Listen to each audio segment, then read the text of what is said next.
Want to add that dramatic zoom-in effect on a reaction or emphasize part of your screen.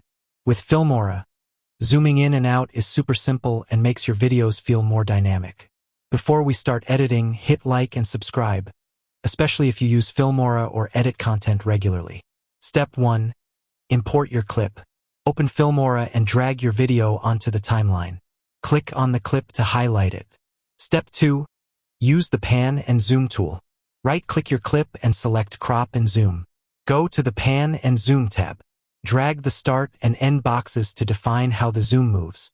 For example, zooming from full screen to a close-up on your face. Hit OK and play back to preview it. Step 3. Add keyframe zooms. Optional. For more control, you can also zoom manually with keyframes. Go to Animation Customize, then adjust scale and position at different points on the timeline. This lets you create smooth or sudden zooms exactly how you want. If you learned a new Filmora trick, give the video a like and don't forget to subscribe. We've got more editing tips coming.